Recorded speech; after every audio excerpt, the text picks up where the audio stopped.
Pahalgam ఉగ్రదాడికి Bharat operation సింధూర్తో ప్రతీకారం మొదలుపెట్టింది. కేవలం 25 నిమిషాల్లోనే 9 ఉగ్ర స్థావరాలపై 24 క్షిపణులతో విరుచుకుపడింది. ఈ దాడుల్లో సుమారు 100 మంది ఉగ్రవాదులు మరణించారని భారత ప్రభుత్వం ధృవీకరించింది. ఈ సమయంలో పాక్ ప్రతీకార దాడులకు దిగింది. ఆ సమయంలో సుదర్శన చక్ర పాక్ ఆటలు కట్టించేస్తోంది. ఆపరేషన్ సింధూర్కు ప్రతీకారంగా పాకిస్తాన్ వైమానిక, క్షిపణి, డ్రోన్ దాడులకు దిగుతోంది. ఇందులో గురువారం ఉదయం భారత్లోని 17 నగరాల్లో గల సైనిక స్థావరాలను లక్ష్యంగా చేసుకుని డ్రోన్లను ప్రయోగించింది. రాత్రి జమ్మూ లక్ష్యంగా మరిన్ని డ్రోన్లు, మిసైళ్లు, ఫైటర్ జెట్లను వదిలింది.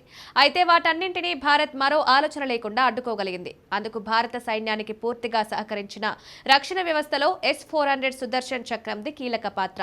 ఈ ఉద్రిక్త పరిస్థితుల్లో పాకిస్తాన్లోని గగనతల రక్షణ వ్యవస్థలను భారత్ నాశనం చేయగలిగిందంటే వారి వద్ద ఇలాంటి రక్షణ వ్యవస్థ లేకపోవడమే. ఈ S-400ను రష్యాకు చెందిన SPO అల్మాస్ సంస్థ అభివృద్ధి చేసింది. దీన్ని సంచార్ క్షిపణి వ్యవస్థ అని కూడా అంటారు.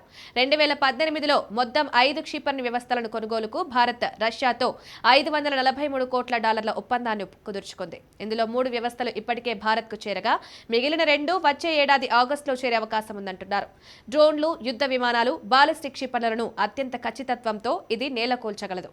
గురువారం ఉదయం నుంచి రాత్రి వరకు పాక్ భారత్పై సుమారు 50 డ్రోన్లు, 8 మిసైళ్లు, 3 ఫైటర్ జెట్లను ప్రయోగించగా వాటన్నింటినీ సమర్థవంతంగా నాశనం చేయడంలో ఈ S-400 పాత్ర అత్యంత కీలకం. ఈ స్థాయి వ్యవస్థ భారత్కు రావడంలో అప్పటి రక్షణ మంత్రి మనోహర్ పారికర్ పాత్ర కీలకమని చెప్తారు.